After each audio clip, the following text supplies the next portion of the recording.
Amén, amén. Gracias, muchas gracias, hermana. Vamos a comenzar abriendo la palabra de Dios en el libro de Hebreos, capítulo 8. En el día de ayer habíamos mencionado que íbamos a comenzar desde acá, pero era necesario poder aperturar con una introducción, la cual tuvimos revisando las figuras del templo, no de manera específica. Yo sé que sin duda existe la curiosidad de repente que va más allá en algunos casos del evangelio mismo, de poder conocer todos los detalles del santuario. Pero en nuestro tiempo, en el tiempo en el cual vivimos, en el tiempo final, en el tiempo de la expiación en el cual nos estamos desarrollando hoy día, en las vísperas de la segunda venida, es nuestro menester, es nuestra obligación santa el poder entender con mayor profundidad el ministerio de Cristo en el santuario, entendiendo de que cada una de las cosas de allí son un símbolo de Jesús y de su ministerio y de las cosas que Él regala a través de su poder.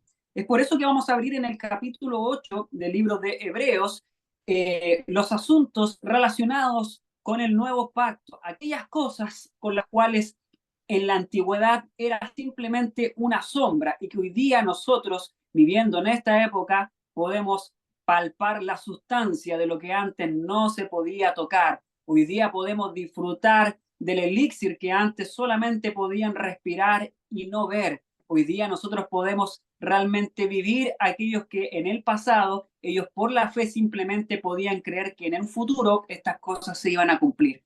Vemos en el capítulo 8 del libro de Hebreos que parte diciendo así, dice, así que la suma de lo que hemos venido diciendo es esto. Tenemos tal sumo sacerdote, el cual está sentado a la diestra del trono de la majestad en los cielos. Esto es muy interesante. Por ahí existe una disyuntiva y un debate en torno al trono de Dios, incluso a la veracidad del mismo Espíritu Santo. Pero aquí se nos menciona que Jesús está centrado en el mismo trono de Dios, el Padre, claramente, en el trono de la majestad en los cielos, ¿Qué? entendiendo que hay un solo trono de Dios. Por una reunión. Hay un micrófono encendido. Luego dice, versículo 2, ministro del santuario, del verdadero tabernáculo que el Señor levantó y no el hombre. Este santuario evidentemente no es simplemente construido o edificado con el propósito de la salvación del ser humano, porque esto no tiene fecha, no tiene data de construcción, sino que más bien es un elemento, es un santuario, es un recinto, son realidades que existen más allá de nuestro propio tiempo y lo vamos a ir entendiendo. De hecho, el libro de Apocalipsis en la iglesia de Filadelfia nos menciona algunas de estas figuras y nos hace entender que nosotros, si somos salvos, seremos columnas del templo. Es decir, de ninguna manera nadie va a estar allí inmutable, sin moverse como parte, como que si fuera parte de una construcción, para nada, sino que más bien esto se entiende de manera simbólica. Es decir, muchos de los elementos del santuario Jesús los completa en el cielo y nosotros también como una construcción espiritual que Pablo la aclara y vamos a ir tratándola durante esta semana, que Pablo la aclara, en la cual nosotros también somos parte. Esto es realmente maravilloso. Entonces nos dice acá que Jesús es ministro de ese tabernáculo espiritual, pero al mismo tiempo real, absolutamente real y del verdadero tabernáculo que levantó el Señor y no el hombre y que nosotros somos parte también. Porque todo sumo sacerdote es constituido para presentar ofrendas y sacrificios, por lo cual es necesario que es decir, que Jesús también tenga algo que ofrecer, dice el versículo 3. Porque si él estuviese sobre la tierra, ni siquiera sería sacerdote, habiendo sacerdotes que presentan ofrendas según la ley, del versículo 5, las cuales sirven de ejemplo y sombra de las cosas celestiales, como fue advertido por Dios a Moisés cuando estaba por comenzar el tabernáculo. Mira, dice, haz todas las cosas conforme al modelo que te ha sido mostrado en el monte.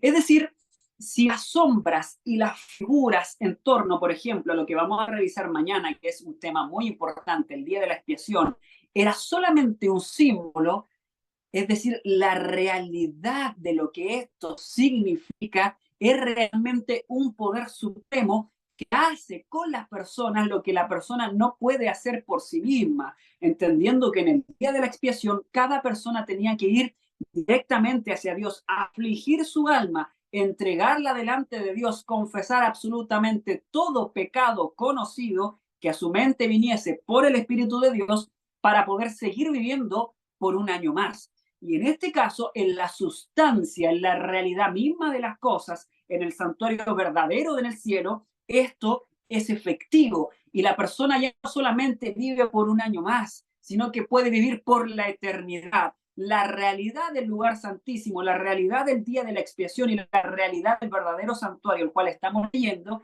es que aquello que estas personas vivieron por un tiempo a manera de símbolos y a manera de proyección hacia el futuro, hoy día nosotros las podemos vivir para siempre. Es decir, condenado, acusado, perdonado y consumado el pecado y pagado el pecado, el precio por el pecador queda absolutamente libre de la condenación por él. Hay un acceso al cielo para siempre. Lo que sucede después con la persona es justamente el objeto de estudio que estamos haciendo nosotros y que lo comenzamos a ver el día de ayer y que hoy día lo vamos a seguir profundizando. Y dice el versículo 6, y aquí comienza a ponerse muy interesante este tema. Dice, más ahora, tanto mejor ministerio es el suyo. Absolutamente, no solamente porque vino lo que se había prometido por siglos, no solamente por eso, no solamente porque ya no es figura, ya no es símbolo, sino que no solamente por eso, sino porque hay una realidad en el milagro que se produce en la persona que se acerca y se allega al Dios de las promesas. Y vamos a ver qué es lo que sucede finalmente. Dice, por cuanto Él es el mediador de un mejor testamento. ¿Acaso los de la antigüedad no tenían también un testamento? Claro que sí. No podemos pensar que aquellos que vivieron en el día de la expiación o entregaron ofrendas, ya sea cual sea la ofrenda que habían entregado en el santuario, simplemente se perdían o no podían acceder a la salvación, producto de que todas eran sombras y símbolos. Claro que no. Ellos por la fe tenían que creerlo también.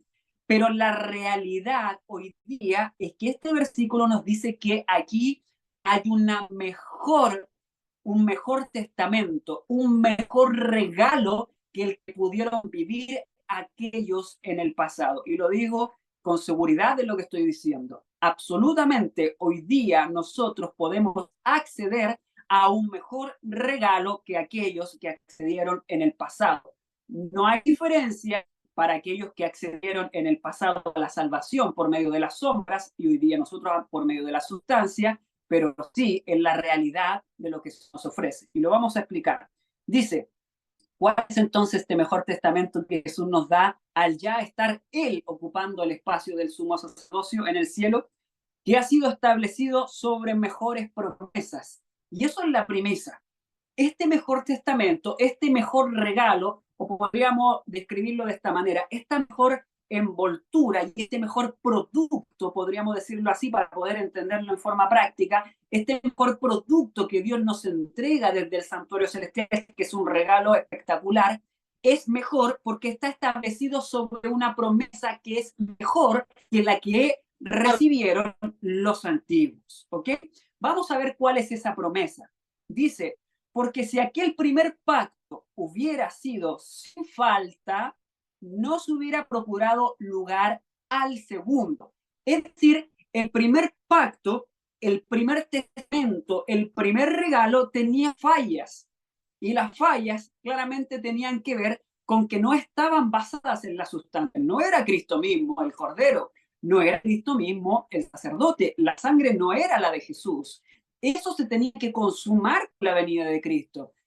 Hipotéticamente, claramente esto no iba a suceder jamás. Hipotéticamente, si eso no hubiese sucedido, Jesús no hubiese entregado la sangre en la cruz, por más sombras, por más sangre derramada y por más símbolos que hubiesen existido, en ningún caso esto hubiese servido. Por lo tanto, el defecto de ser una sombra absolutamente lo dejan de ventaja ante la realidad, la cual es Cristo, el que viene. Por eso debemos estar eternamente agradecidos por el sacrificio que hace Jesús.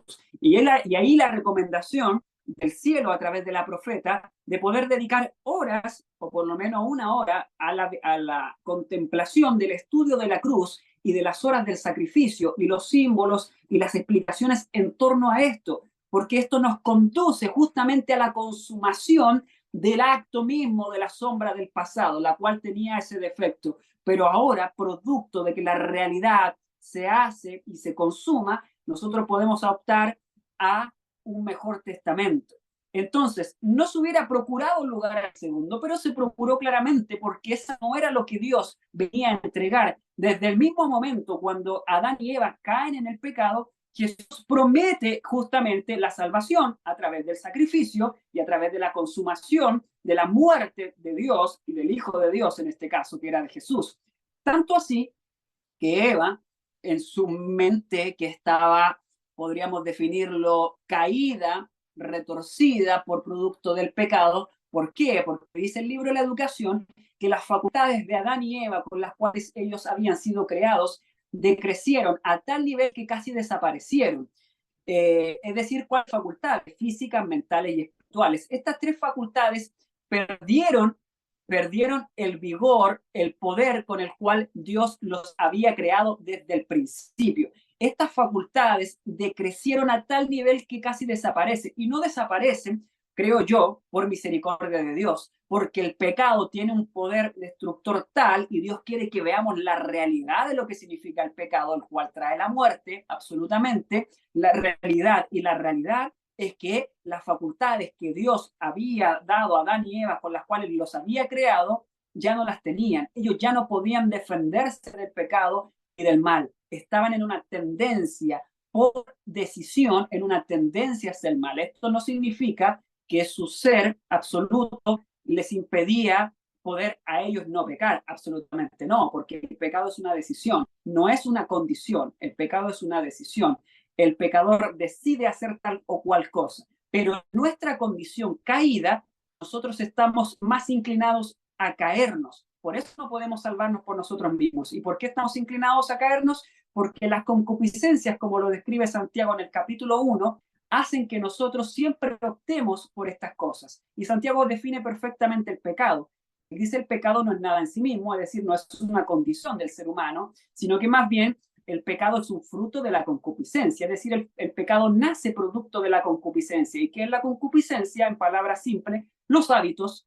Por eso hay una reforma de la salud, por eso hay una reforma del vestir, por eso hay una reforma del lenguaje, por eso hay una reforma de lo que veo, de lo que escucho, de lo que como, de lo que oigo, por eso hay una reforma en todas las avenidas del alma, porque Dios quiere que las concupiscencias sean aplastadas, y cuando eso sucede, el tentador no puede tentar en aquello que antes tentaba y no se daría fruto al pecado. Evidentemente, todo es consecuencia del poder de Dios en nosotros. Este no es un trabajo del ser humano, pero esto se produce y esto es real. Entonces, como el pecador tenía y tiene esa realidad, y Adán y Eva creían desde el principio que Caín podía ser ese hijo que venía y esa proyección del Mesías, lo educaron de tal manera que lo terminaron deformando, lleno de orgullo, creyendo que él podía ser una especie de libertador. ¿Se acuerdan ustedes de Moisés, que de alguna manera también desarrolló este mismo orgullo y de esa manera llegó a matar al egipcio, producto del orgullo que había en su corazón? ¿Cuántos años le tocó a Moisés tener que aplastar ese orgullo? 40 años en el desierto. Allí, en el lugar donde él fue, 40 años tuvo que ser un pastor de ovejas, salir de la realeza y de toda esa pompa y gloria en la cual estaba inmerso. Y a pesar de que él había sido educado por su madre real y había tenido los principios eternos en su mente, de todas maneras se había contaminado. Y de esa manera él llegó a pensar de que él era el libertador. Esto lo dice Patriarcas y Profetas. Pero Dios debió aplastar eso. En el caso de Caín no ocurrió así, pero Dios mismo, imagínense, Dios mismo lo advirtió y le dice, si tú dejas que el pecado se enseñoree de ti, claramente tú vas a caer. Pero si tú lo dominas, si tú lo aplastas, si tú no caes a la concupiscencia, si vences esas tendencias heredadas, producto de la educación de tu madre que te ha proyectado como un personaje que tú no eres, claramente tú vas a vencer, le decía el Señor. Esto está en el capítulo 4 del libro de Génesis. Pero en el fondo Caín no quiso hacer caso y quiso vencer por sus propios esfuerzos y terminó cayendo y cediendo a la tentación y dio como fruto al pecado, tal cual como explica Santiago en el capítulo 1. Entonces seguimos leyendo. En el versículo 8 del capítulo 8 de Hebreos nos dice, porque hallando falta en ellos, hablamos del antiguo pacto, de los sacrificios antiguos, y aquí vienen días, dice el Señor, cuando estableceré con la casa de Israel, con la casa de Judá, un nuevo pacto. Es decir, con nosotros hoy día, desde 1844, desde el momento en que el Señor accede al lugar santísimo, en el cual Él ocupa el lugar para que ya no sea más sombra, ya no existan más símbolos, sino que ahora sea una realidad. El Señor mismo ahora viene a darnos el regalo de la salvación de manera real, palpable, que cada uno la pueda vivir cotidianamente en su casa, con sus familiares, con sus amigos y con aquellos que le rodean. Un nuevo pacto, nosotros como casa de Israel, casa de Judá, dice el versículo 9, no como el pacto que hice con sus padres en el día en que tomé por la mano para sacarlos de la tierra de Egipto, porque ellos no permanecieron en mi pacto y yo los desatendí, dice el Señor. Porque este es el pacto que haré con la casa de Israel después de aquellos días, dice el Señor. Pondré mis leyes en sus mentes y en sus corazones las escribiré y seré a ellos por Dios y ellos serán por mí un pueblo.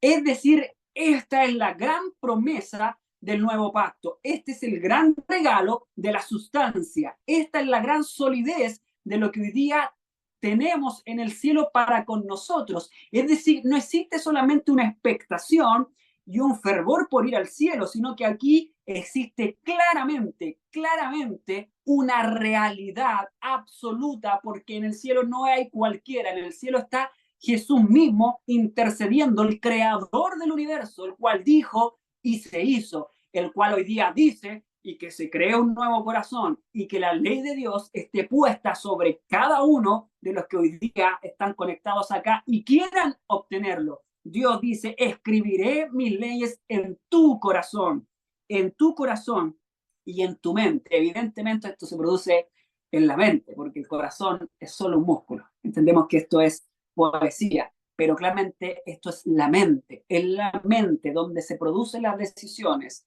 en el lóbulo frontal, según lo explican los más entendidos. Allí donde se toman las decisiones es donde Dios debe habitar. Camino a Cristo habla muy claramente acerca de esto y dice, debemos rendirle nuestra mente a Dios, entregarle nuestras mentes. Hoy día esto es absolutamente contrario a cualquier filosofía, porque en realidad se nos enseña por educación, desde la educación en nuestros colegios y nosotros mismos en nuestros hogares hemos aprendido a tomar nuestras decisiones, a poder hacer prevalecer nuestras opiniones, pero en realidad el Señor quiere hacer prevalecer su idea y su decisión. El Señor quiere hacer prevalecer lo que Él quiere y lo que Él ha planteado para con nosotros. Esto no es democracia ni existe ningún tipo de estamento ni estructura política conocida acá en el planeta Tierra, sino que más bien es una estructura celestial en la cual el creador, el hacedor de todas las cosas, sabe exactamente cómo funciona el organismo perfecto, desde los elementos físicos, mentales y espirituales. Y la armonía que debe existir entre cada uno de ellos parte por la decisión. El ser humano debe decidir aceptar esto. Por esto se llama justificación por la fe. ¿Y qué es la fe? La fe viene por el oír la palabra de Dios. La fe no viene simplemente por de la nada. Por ahí hay algún dicho que se dice, bueno, anda con fe a ese lugar o da este examen con fe o tómate esta pastilla o este medicamento con fe. Eso no es fe. La fe viene del oír de la palabra de Dios. Es una convicción y una certeza de aquello que se espera, de aquello que no se puede ver, Hebreos capítulo 11. Por lo tanto, nosotros podemos tener una absoluta certeza y convicción por la palabra que estamos leyendo de que Dios efectivamente hoy día en el cielo, en el lugar santísimo, Él puede grabar la ley en tu mente. Y grabando la ley en tu mente, grabándola, viviendo Él eternamente a través del poder del Espíritu Santo, como lo comentábamos ayer, claramente el pecador huye de la corrupción de este mundo, huye de las concupiscencias, y el tentador, el cual se hace de la corrupción y de las concupiscencias, no tiene de qué tomarse. Es por eso que Primera de Juan dice que el tentador huye de nosotros, porque aquel que peca es del diablo y el que no es de Dios. Entonces, si nosotros definiéramos, hiciéramos esa conclusión, claro, parece ser algo demasiado grandilocuente o pareciera ser algo demasiado absolutista o extremista. Pero dado el discurso que hemos estado leyendo en Hebreos capítulo 8, este es el regalo de la sustancia. Este es el mejor testamento. Debemos creer por la fe que esto es una realidad. Ahora vamos a desmenuzar a través de algunos otros versículos, obviamente, de la palabra de Dios, esto mismo, para tener más seguridad. Lo que quiero que logremos con el poder de Dios no es yo entregarles información o explicarles cosas. Esa no es mi intención. Mi intención a través del Señor es que en ustedes se produzca hambre y sed de justicia, hambre y sed de Dios, hambre y sed de sus promesas. Si ustedes tienen hambre y sed de sus promesas, producto de esta predicación, las cuales a través del Espíritu de Dios les anima a ir y buscar el resultado o la resolución de esa promesa en tu vida, absolutamente esto es un éxito.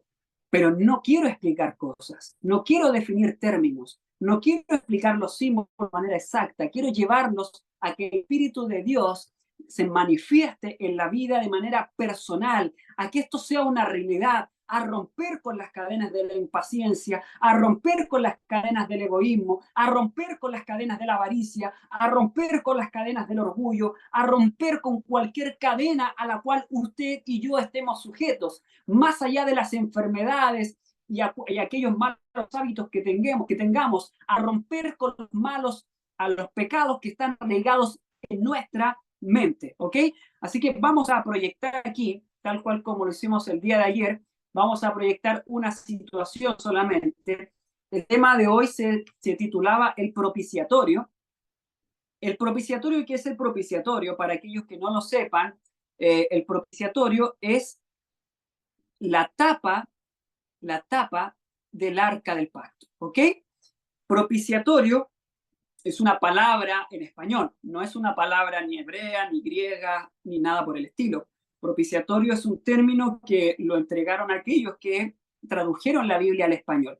Propiciatorio no nos dice, no significa tapa del arca de forma literal, sino que más bien tiene otra relación lingüística. Pero en el fondo, propiciatorio, en términos de lo que nosotros estamos estudiando, para eso sí tenemos que ir a la etimología de la palabra.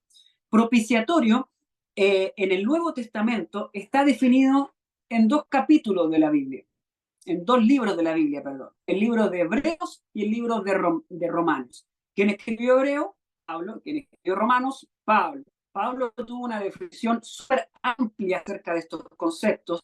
Pablo escribió esto en griego, ¿ya? Todo el Nuevo Testamento está escrito en el griego. Por lo tanto, nosotros, para poder entender el lenguaje de Pablo, claramente, en algunos casos muy específicos, como es el caso de esta palabra, debemos ir al griego, lamentablemente, pero en términos generales, y se los voy a explicar también, es muy simple poder entenderlo. Ok, entonces vamos a ir a Hebreos capítulo 9, que es el primer lugar donde aparece este símbolo o esta palabra, que es básicamente la que vamos a revisar. Entonces, Hebreos capítulo 9, versículo 2, dice lo siguiente, porque el tabernáculo fue edificado hacia la primera parte donde estaba el candelabro, la mesa y los panes de la proposición, el cual se llama lugar del santuario, es decir, el lugar santo. Sabemos que ese es el lugar santo. Y dice el versículo 3, y tras el segundo velo estaba la parte del tabernáculo que es llamada lugar santísimo, es decir, este lugar donde estaba el arca del pacto. Entonces, dice el versículo 4, el cual tenía el incensario de oro con el cual se celebraba el día de la expiación. Pero no solo ese incensario de oro era utilizado allí, sino que también en el altar del incienso, así como lo tiene ahí, en este caso el sacerdote, lo vamos a revisar mañana, en este caso sobre el altar del incienso. Entendemos que en el día de la expiación esto quedaba entreabierto, literalmente abierto, es decir, había una conexión y una relación entre estos elementos, sobre todo con el altar del incienso, el cual eran las oraciones que subían y ascendían a Dios. El velo no llegaba hasta la parte superior del techo, sino que había un espacio y las oraciones y el humo del incienso traspasaba esto de manera simbólica y así llegaban hasta Dios. Pero ahora en el día de la expiación estaba abierto el camino, es decir, había una relación directa con Dios. Dios quería abrazar directamente a su pueblo, ya no es trabajar a través de un velo, de una sombra, de algo que les tapase la posibilidad de relacionarse directamente con Dios. Para eso vino Jesús. Entonces en el versículo 4 nos dice que el incensario de oro con el cual se realizaban estas cosas, dice, estaba o tenía relación con el lugar santísimo. El arca del pacto, cubierta, dice acá, por todas partes, y alrededor de oro, y luego dice, y en el que estaba una horna de oro que contenía el maná y la vara que reverdeció y las tablas del pacto. Es decir, esto estaba dentro del arca, ¿ya? Dentro de la caja. Y sobre ella los querubines de gloria que cubrían con su sombra el propiciatorio. Es decir, el arca del pacto siempre se degrega o se menciona como dos elementos. Está la caja, que es el arca, y el propiciatorio era la tapa. La tapa era de oro puro, de acuerdo a las explicaciones que vemos en Éxodo 25. La tapa era de oro puro y los querubines estaban labrados a martillo y eran creados de oro puro también. Todo esto era un elemento que representa la divinidad y la pureza de Dios. Este es un elemento santo y divino, la tapa. Y esa tapa cubre la ley de Dios.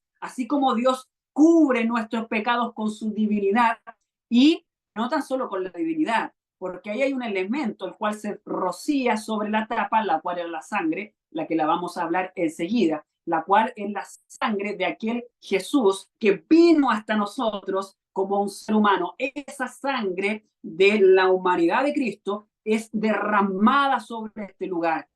Así que aquí se menciona la palabra propiciatorio. Y luego Pablo dice, al final del versículo interesante, dice, cosas de las cuales no podemos hablar ahora en particular. Entonces, nos introduce un tema, nos entusiasma, pero después nos dice, no vamos a hablar de esto, pero Pablo escribió 13 libros, y lo que no explicó en un libro, lo explicó en otro. Es la forma de estudiar la Biblia. La Biblia no se lee solamente un libro y vamos a encontrar toda la información. Debemos ir a diferentes libros. Entonces, la explicación de lo que Pablo no habla acá, evidentemente, y relacionado con el propiciatorio, lo encontramos en su otra explicación del propiciatorio, que es aún más hermosa y que tiene que ver con el símbolo y con la realidad, la sustancia de lo que realmente sucede. Y esto es Romanos 3:25, ¿ok? Ahí en Romanos 3:25 se nos explica claramente y de manera muy poderosa lo que nosotros ya explicábamos en Hebreos capítulo 8, este nuevo pacto, que no es simplemente una metáfora de que la ley se va a reproducir en el ser humano simbólicamente, o como algunos lo piensan, esto es la segunda venida. Pero eso es imposible, porque existe un tiempo de gracia, y el tiempo de gracia se debe cerrar, y la gracia impide que de ahí para adelante el pecador siga en pecado. Por lo tanto, el pecado se acaba hasta el tiempo de gracia. Es por eso que hasta ese momento, si la ley de Dios no está en el corazón, el pecador se pierde después del cierre de la gracia. Es por eso que el regalo del nuevo pacto es hasta ese momento. Es decir, hoy día mismo podemos acceder a ese regalo. Entonces, en Romanos 3, versículo 25, vamos a leer desde el 21 para introducirnos. Romanos 3:25, vamos a leer Romanos 3:21 en adelante. Dice, más ahora, aparte de la ley, la justicia de Dios es manifestada siendo testificada por la ley y por los profetas. Es testificada la justicia de Dios, es decir, declaran la justicia. No pueden hacer justo a nadie, absolutamente no, pero la declaran, la muestran. Es decir, hay una intención para que el pecador vaya y la obtenga. Entonces, la justicia de Dios, dice el versículo 22, que es por la fe, y ahí definitivamente cierra la discusión en torno a esto. Dice, la justicia de Dios no viene por la ley, no viene por la obediencia personal hacia los mandamientos, sino que viene a través de la fe, ¿ok? Que es el elemento central de la justificación. Por la fe de Jesucristo. Y esto es muy interesante, porque en Apocalipsis se nos dice también aquellos que guardan los mandamientos de Dios y tienen la fe de Jesús. No basta simplemente con creer en Jesús. Nosotros tenemos que tener la misma fe de Jesús. ¿Y cuál es la fe de Jesús? Si queremos comenzar a medirla o alguien dice, wow, es demasiado lo que se nos está pidiendo, Analicemos un poquito eso y rápidamente, sin perder Romanos 3. Vamos a Juan capítulo 14. Juan capítulo 14 nos dice exactamente a dónde tenemos que llegar y cómo tenemos que llegar, para que nadie crea que esto es imposible, porque de parte de Dios está el regalo entregado, estamos en el mejor testamento, estamos viviendo la sustancia, las promesas están entregadas para poder recibirlas. Entonces aquí hay una conversación entre Jesús y uno de sus discípulos, el cual quería ver a Dios, y Jesús le dice, bueno, ¿acaso no crees que yo soy Dios y es Dios en mí, el que me ha visto a mí, ha visto al Padre? Dice Jesús en el versículo 6, en el capítulo 14. Y luego Felipe le dice en el versículo responde justamente esto, el que me ha visto a mí ha visto al Padre. ¿Cómo dices entonces muestras al Padre? Y el versículo 10 nos dice, ¿no crees que soy yo el Padre y el Padre en mí? Entonces uno puede pensar, okay, si yo para poder tener la fe de Jesús y para hacer las obras de Cristo, tengo que vivir exactamente esto y llegar a ser yo en el Padre en Jesús y ser Jesús al mismo tiempo, la vara es alta. Pero vamos a ver cómo Jesús lo explica y cómo sucede esto en la realidad. Dice el siguiente versículo, el versículo 10 que estábamos leyendo. Lo que no es que yo soy el Padre y el Padre en mí, las palabras que yo hablo, ojo con esto, las palabras que yo hablo, ¿de dónde viene la palabra? Del oír la palabra de Dios, es decir, viene de las Escrituras. Las palabras que Jesús habla son palabras de las Escrituras. Por lo tanto, lo que yo hablo de las Escrituras, podríamos cambiar lo que dice allí, lo que yo hablo de Dios, porque dice Juan capítulo 1 que Jesús viene a revelar a su Padre, es decir, Él habla de Dios. Lo que yo hablo de las Escrituras, lo que yo hablo de Dios, no las hablo, dice acá, de mí mismo, es decir, no las hablo por mi propia intención. De hecho, en Juan 17, en Juan 5, se nos dice exactamente lo mismo. Nada hago yo por mí mismo, sino que lo que veo hacer del Padre, eso es lo que yo hago. ¿Quién hace eso hoy día? Al menos nosotros estamos lejos de eso. Yo estoy lejos de eso. Pero tenemos unos pequeñitos, tal vez hasta los 5, 6 años, incluso hoy día con la educación, 3 años, tal vez 2 años, lamentablemente, que hacen eso. Esos chiquititos no hacen nada si es que no lo hace el padre o la madre. Primero con una gallinita, con su polluelo, el polluelo no se escapa mucho más allá de la falda de la gallina. El niño pequeño no se escapa mucho más allá de la falda de su madre o del padre, porque lo que hace el padre o la madre, eso hace. Es decir, Jesús está actuando como un niño pequeño que no sabe qué hacer, un niño pequeño que no decide por sí mismo, un niño pequeño que se entrega completamente al Padre y le dice, ok, decide por mí, te entrego mi mente y tú eres el que tiene que pensar, tú eres el que debe direccionarme, tú eres el que debe indicarme hacia dónde es que yo debo ir. Entonces, aquí Jesús está diciendo eso, yo no hablo mis palabras, sino que el Padre que mora en mí, Él hace las obras. Wow, gloria a Dios por esto. Es decir, nosotros no debemos aspirar a poder imitar lo que Jesús hizo. No es eso lo que Jesús nos está diciendo. Lo que debemos aspirar es a recibir el poder de Dios en nosotros, específicamente en nuestra mente y también en nuestro cuerpo a través de las reformas de la salud y a través de las reformas que Dios nos ha dado, pero específicamente en la mente donde se toma la decisión. Debemos invitar a que Dios pueda tomar nuestra mente y direccionar y indicarnos exactamente lo que debemos hacer. Obviamente esto lo hacemos voluntariamente, no nos convertimos en robots y autómatas por esto, porque Dios nos indica y nosotros hacemos por obediencia, como un pequeño. Por eso Jesús dijo, sed como niños. Los que entran al reino de Dios deben tomar y adoptar esta ideología, este evangelio. Ayer lo decía alguien, la verdadera justicia es abatir en el polvo la gloria del hombre, es destruirla, que el hombre ya no aparezca, sino que Dios aparezca. Él tomaba las decisiones por Jesús y él hacía las obras. Entonces, cuando hablamos de fe, tener la fe de Jesús es esta fe, la cual él ya no decidía, sino que se haga tu voluntad y no la mía, como dijo en el Getsemaní. Y cuando sucede esto, fíjense lo que dicen los versículos siguientes. Creedme que yo soy en el Padre y el Padre en mí, de otra manera creedme por las obras. Dijo, bueno, si no creen que esto realmente es verdad, porque se requiere un poquito de fe, bueno, crean por las obras. Dijo, y las obras no son son las del Padre, porque yo me despojé completamente de la divinidad, yo no estoy haciendo ninguna obra. Por ahí hay un evangelio falso, absolutamente satánico, el cual dice que Jesús resistió el pecado porque era Dios. Este es el evangelio del romanismo apóstata, del romanismo pagano, mejor dicho, pero que el protestantismo apóstata también ha adoptado. Jesús se defendió del pecado porque él era Dios. Esto es falso y Juan 14 nos está diciendo exactamente eso, que esto es falso, porque realmente él se defendió del pecado porque el Padre moraba en él. ¿Cómo hizo Jesús eso? Se vació por completamente. Él dejó que el Espíritu Santo morara en él, que el Padre hiciera las obras, y el Espíritu Santo dice en Colosenses capítulo 2 que habitaba también en él, es decir, el Espíritu Santo estaba lleno de él desde su nacimiento, pero también en el bautismo corporalmente él lo visitó y guió la obra de Cristo, y lo vamos a ver también durante esta semana, cómo eso se manifestó claramente en las obras de Jesús. Y dice el versículo 12, de cierto os digo, que el que cree en mí y las obras que yo hago, él también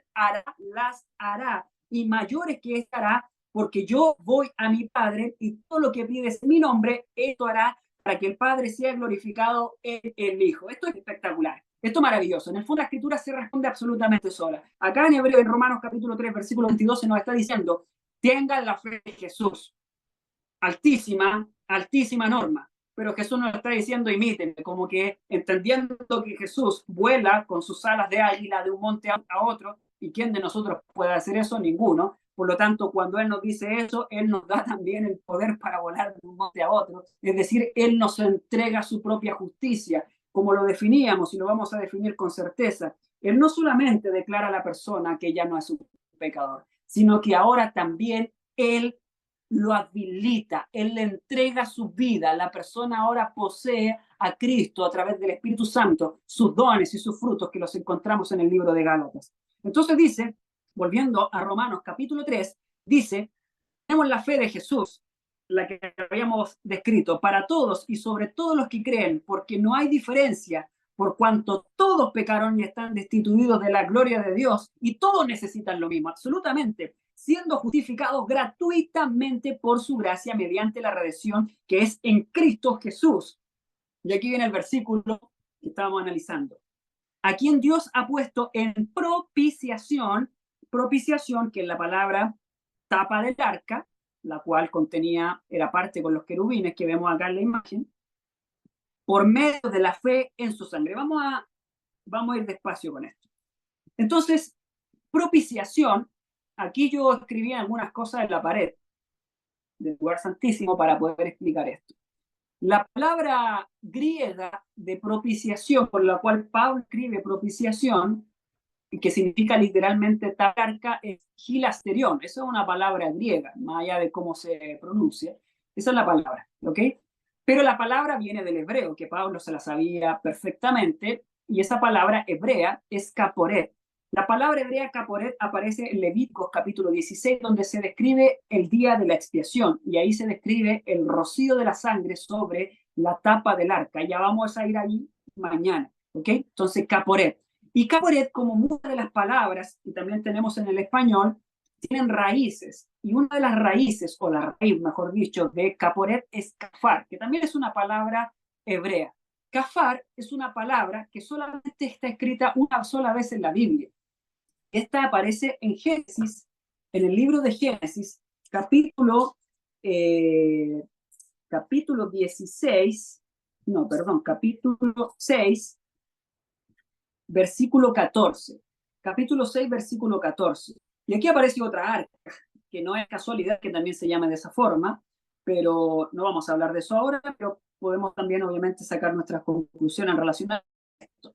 Hazte un arca, le dice Dios a Noé, de madera de gofer y harás compartimientos en ella. El arca del pacto también era de madera de acacia, otra madera, una madera incorruptible, en este caso una madera del desierto, que no se corrompía, podía durar muchos, muchos, muchos años, y de hecho fue así, hasta que fue escondida por unos levitas cuando fue asediado por Babilonia, ya 500 años antes de la venida del mismo. Esto es una realidad, o bueno,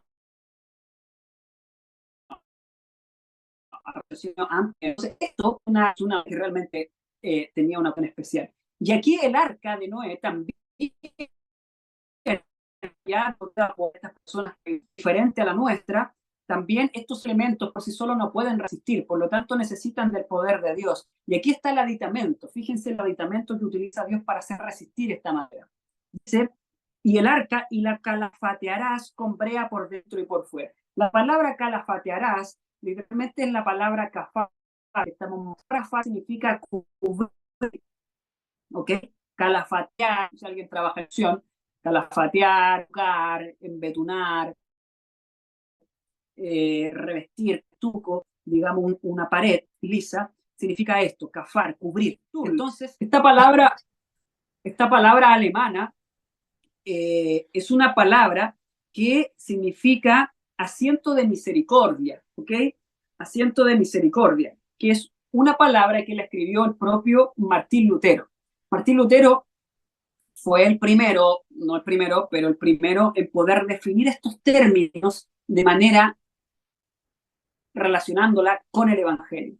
Fue el primero que logró hacer este enlace entre el Evangelio de la justicia de Dios y la palabra de Dios. Entonces él pensó y dijo, ok, ¿cómo logro hacer entender a esta gente que Dios no es un tirano que desea castigarlos, en primer lugar, que no está acusándolo de sus pecados y simplemente haciendo que ellos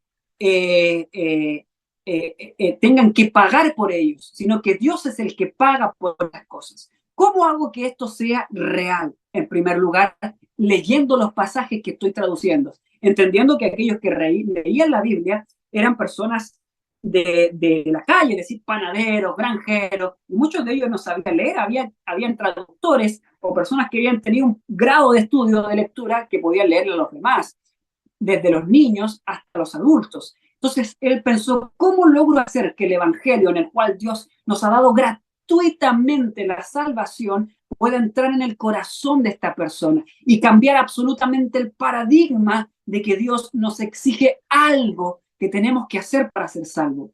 Entonces él puso la palabra Stuhl, que significa asiento de misericordia. Entonces cuando el alemán común leía este versículo, no leía tapa del arca, no leía eso. Yo creo que esto viene de Dios, más allá de que la escritura fue cambiada en la palabra, absolutamente viene de Dios. Entonces Martín Lutero y el alemán común leía, a quien Dios ha puesto en el asiento de la misericordia. Entonces, esto para el alemán, que era católico romano y estaba bajo el imperio católico romano, como toda Europa y otras partes del mundo, no tenía esa visión de Dios. Y ahora entendían que Dios era un Dios de misericordia, era un Dios que quería hacer cosas por ellos y más que pedirles cosas a ellos, era un Dios que podía realmente habilitar las facultades muertas que antes no se podían lograr. Bueno, añadiendo un poco más a la explicación de Lutero, porque Lutero no llegó a la verdadera convicción de la justificación por la fe. Esta verdadera convicción solamente la tiene, esta verdadera explicación solamente la tiene la Iglesia Adventista del Séptimo Día. Desde 1888 en adelante, Elena White escribe, y se los voy a ir mostrando también en la semana, para que ustedes lo puedan ir masticando y relacionando y estudiándolo personalmente. Elena White escribe, la interpretación de la justificación por la fe nunca, jamás se había dado con exactitud y certeza, así como fue entregada por los pastores Vaughan y Dillon en el Congreso de 1888. Entonces, la explicación certera de lo que era la salvación en realidad la hemos recibido nosotros como un regalo de Dios, como el pueblo adventista. Pero Martín Lutero abrió las puertas a esta maravillosa explicación, la cual es la misericordia de Dios, el cual no exige, sino que más bien quiere darse como un regalo. Luego, otro expositor, William Tyndale, escribe la Biblia, en este caso en el inglés, y tomándose y basándose en la explicación de Lutero, quiere hacer exactamente lo mismo. Él no quiere simplemente explicar, no, el propiciatorio significa la tapa del arca, y está hecha de oro, y esto es un símbolo que es la divinidad. Yo no quiero explicar esas cosas. Yo realmente quiero explicar la sustancia, lo que realmente nos sirve a nosotros. Entonces, Tyndale, en esa mentalidad, en la mentalidad del Espíritu Santo, dijo, ok, vamos a colocar la misma palabra. Y aquellos que tengan la Biblia 1960, por ejemplo, o aquello que tenga el don de Dios de poder hablar en inglés o leer en inglés, que tenga la King James, la palabra que aparece acá ni siquiera es una palabra, sino que es una frase, y esa frase es mercy seat, como aparece ahí, que significa claramente asiento de la misericordia, ¿cierto? Entonces, esto era la explicación que se entregaba, porque lo que se quería era poder mostrar a Dios como un Dios de misericordia. Pero aquí hay dos elementos importantes. Vamos a dejar de compartir esto para poder mirar la Biblia solamente. Entonces, aquí habían dos elementos que son trascendentales, dos elementos trascendentales también para el catolicismo, que es la arma perfecta de Satanás y la cual disfraza el verdadero evangelio de una cuestión absolutamente pagana. Dice aquí que la salvación es por medio de la fe en la sangre. Hay un rito católico romano, el cual es la misa, que todos nosotros conocemos. Yo fui católico romano y practiqué esto muchas veces. Dentro del rito de la misa hay una ceremonia que es obligatoria dentro de este rito, la cual es el rito de la transustanciación. ¿Qué es lo que significa esto? Es el rito de la entrega de la hostia que es esto que le llaman ellos el pan que es el cuerpo de Cristo, y el vino o el jugo, que en este caso es más literal como vino que otra cosa, pero también representa la sangre de Jesús. Y estos dos elementos son entregados en la misa, ¿ok? No hay misa si es que esto no se hace, porque la misa está basada en ese rito de la transustanciación. ¿Qué es la transustanciación? Ustedes lo pueden buscar en internet, pero la transustanciación básicamente es lo que se conoce como espiritismo o metafísica. ¿Qué es la metafísica? Darle una cualidad viva a un elemento muerto, lo que también se conoce como alquimia, pero en realidad eso era cambiar de elemento, del elemento de una cosa a otra. En este caso se le da una habilitación al elemento para que tenga vida, algo que Dios puede hacer, obviamente. Entonces, ellos dicen que cuando comen este pan, lo que realmente, y esto está en el catecismo, no es una explicación mía, esto está abiertamente en el catecismo, y si usted le pregunta a un sacerdote instruido en sus ceremonias, él se lo va a explicar de la misma forma. La hostia simboliza el cuerpo de Cristo, pero no simplemente como un símbolo, como nosotros lo hacemos en la Santa Cena, sino que más bien como literalmente el cuerpo de Cristo, literalmente. Y el jugo representa literalmente la sangre de Jesús. Bueno, hasta ahí ya parece blasfemo, pero eso no es todo, sino que más bien el rito de la misa significa darle muerte a Jesús. ¿Qué es lo que dice la Escritura sobre Cristo y sobre su sacrificio? Una sola vez y para siempre. Una sola vez se dio por nosotros y para siempre. Esto lo encontramos en Hebreos capítulo, en Hebreos capítulo 10, si no me equivoco, eh, capítulo 14, porque con una ofrenda hizo perfectos para siempre a los santificados. Jesús se da una sola vez, no era necesario que muriera por segunda vez. El rito católico, como es pagano en sí mismo y como es blasfemo al mismo tiempo, lo que hace es burlarse de Dios y explicar algo que absolutamente no es. Entonces ellos matan a Cristo durante todas las misas, y para que el cuerpo pueda ser comido nuevamente por los fieles que vienen hasta allá de manera sincera, y de hecho muchos sacerdotes lo hacen también de manera sincera, porque no todos sacerdotes instruidos en las normas católicas, sino que más bien en los ritos simplemente, ellos entregan esto y deben resucitar este cuerpo, y al momento de alimentarse de él es que él muere. Hay una resurrección y una muerte, una resurrección y una muerte en cada misa. Pero la palabra de Dios nos dice una sola vez y para siempre. ¿Recuerdan por qué Moisés no pudo entrar en la Canaán terrenal?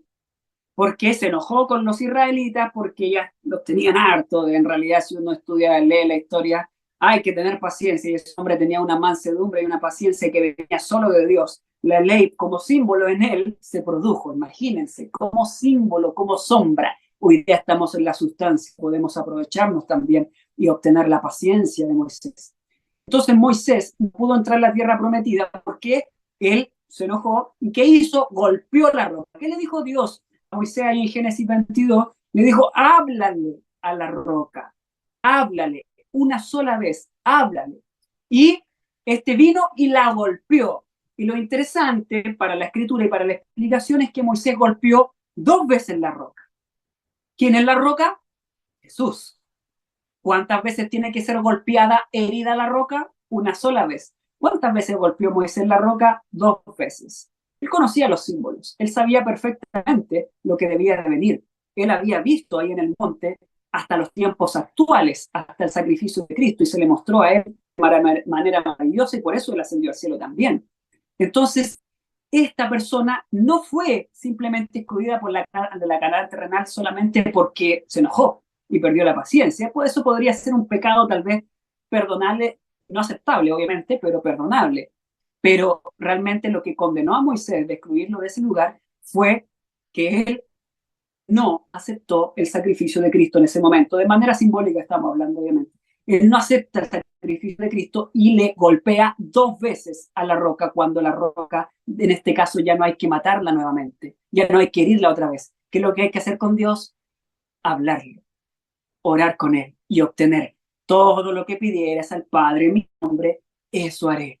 Cada vez que mencionemos el nombre de Cristo en nuestra oración al final, creamos a través de la fe que esto se va a producir realmente. Esa es la única condición del nuevo pacto, creer realmente que esto es una verdad. Y como dice Hebreos capítulo 10, porque con una sola ofrenda se hizo perfectos a los santificados. Si creemos realmente por la fe en la sangre que fue derramada una sola vez, no es necesario venir por segunda vez, porque el Señor ya se sacrificó. No es necesario que tú hagas un sacrificio por Él. No es necesario salir y hacer algo por el Señor, porque Él hizo lo que tú no puedes hacer por ti mismo. Él nos salvó. Esto dice el Camino a Cristo capítulo 2. El que es salvado es el que entiende que no puede salvarse a sí mismo y que necesita de un Salvador, alguien que interceda por Él.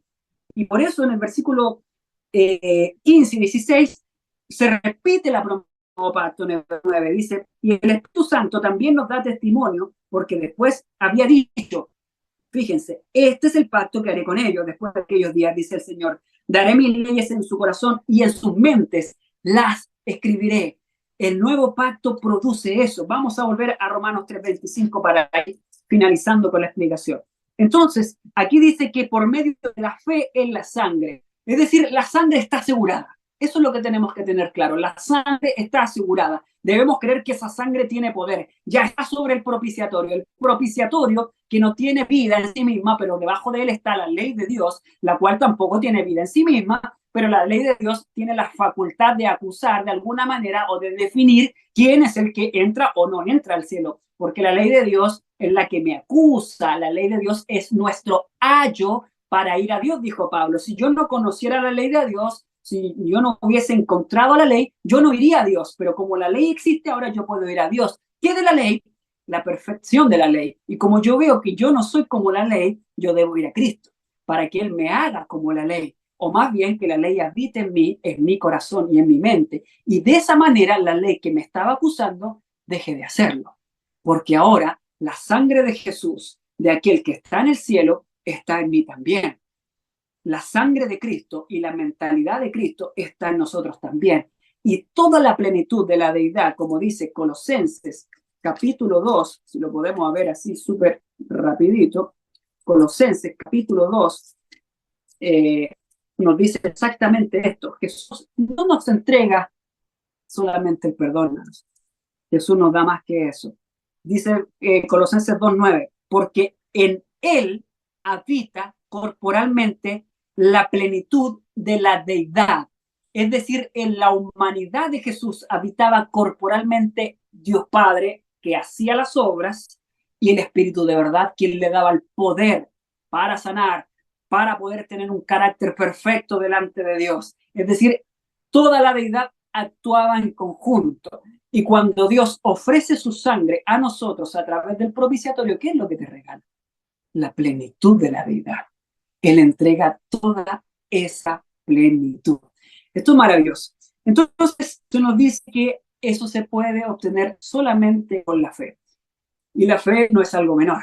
La fe se obtiene a través de estudiar la Biblia. Esto no es solamente a través de escuchar a alguien.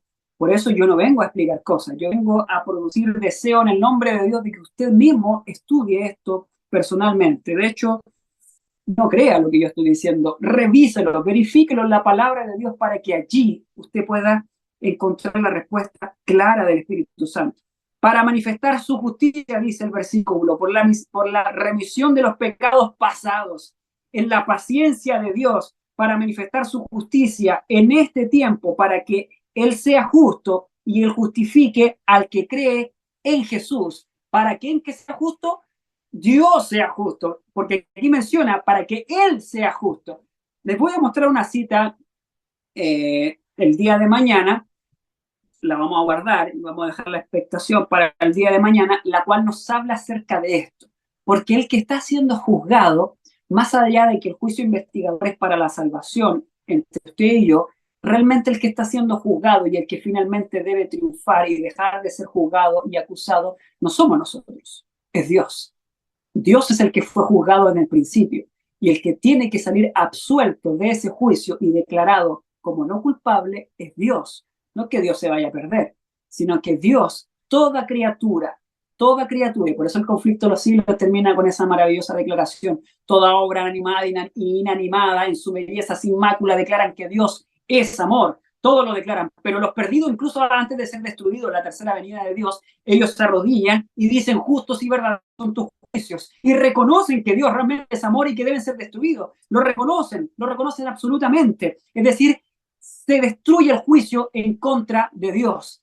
Entonces, en ese sentido, Dios es absuelto de las acusaciones de Satanás. Una de ellas era la ley de Dios no se puede cumplir. Y aquí el nuevo pacto sí se puede cumplir, porque la ley puede estar escrita en tu corazón y tú puedes obtener la mente de Cristo. Y Cristo puede vivir en ti a través del poder del Espíritu Santo.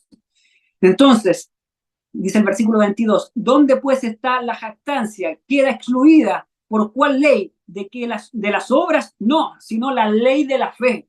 La ley de la fe. Concluimos pues que el hombre es justificado por fe sin las obras de la ley. Esto lo dijo alguien ayer y es así como está escrito.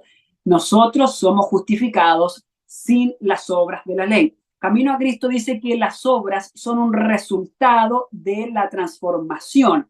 Pero yo quiero añadir algo a eso, y obviamente esto está en armonía con lo que estamos explicando. La transformación no es un proceso. Es decir, hoy día recibes la justicia y en 2 semanas más, en un año más, tú vas a ser alguien diferente. No, la verdadera santificación, el nuevo pacto está basado, la mejor promesa está basada en que tú eres perdonado por Dios e inmediatamente hay un cambio. ¿O acaso Dios no dijo y se hizo el universo? ¿Dios no dijo y se hizo el cielo y la tierra? ¿Acaso no puede decir inmediatamente que se haga un nuevo corazón, que se escriba la ley en el alma? Esto se produce solamente por la fe. Estamos a un paso de obtener eso. Es por eso que los eventos finales y la persecución final es rápida, dice el conflicto de los siglos. No porque Satanás tiene mucha astucia y va a ir con rapidez a perseguirnos y a destruir este planeta. No, es porque la transformación del pueblo de Dios ocurre en un tiempo muy breve. Basta que todos nosotros que somos 30 al menos en conexión, seamos transformados, incluso menos, dice Elena de Juan, seamos transformados y el mundo completo será transformado en un instante y la persecución será en un instante, dice el capítulo 2 al final de la última cita. En un instante vendrá el fuego de la persecución si la piedad primitiva se despierta. Esta es la piedad primitiva, recibir el don de Dios. Y luego, versículo 29, ¿es Dios solamente Dios de los judíos? No es de los gentiles también, ciertamente también de los gentiles, porque el uno es Dios, el cual justifica para la fe a los de la circuncisión y por medio de la fe a los de la incircuncisión.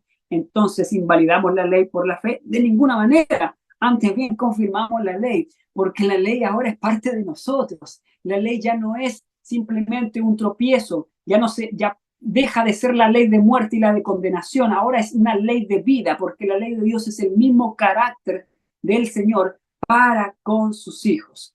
¿Ok?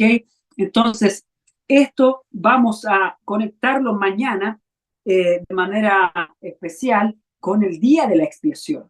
¿Ya? Vamos a explicarlo bajo los mismos conceptos, pero vamos a ir ampliando y entrando en una materia mucho más profunda para que ustedes puedan ir reconociendo el verdadero evangelio dentro de nuestra iglesia, dentro de los escritos, y la confusión no esto sea simplemente la palabra de uno o de otro, sino que sea la palabra de Dios, la cual nos enseña a todos nosotros por igual, porque para aquellos que lo reciben por el Espíritu de Dios es sabiduría, y para el resto es una locura. Claramente, esto es una locura. ¿Cómo es que alguien puede ser como Dios? ¿Cómo es que alguien puede entrar y ser parte de la naturaleza divina?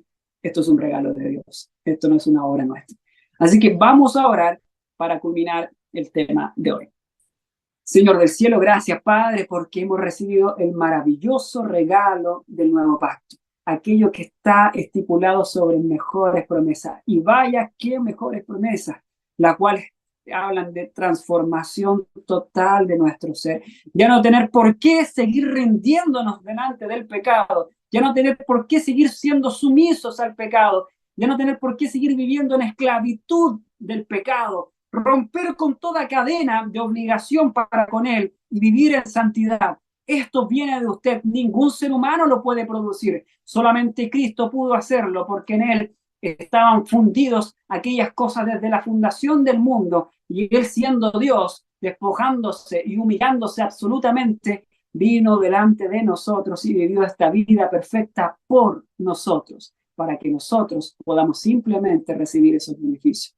Gracias, Dios. Gracias, Señor, por su Hijo. Gracias, Dios, porque sabemos que esto no es solamente un trabajo, sabemos que ustedes lo han hecho en conjunto, Padre, Hijo y su Espíritu Santo, el cual actúa por nosotros, llevándonos a ustedes. Gracias, Señor. Se lo pedimos todo en el maravilloso nombre de Jesús y creyendo en su nombre. Amén.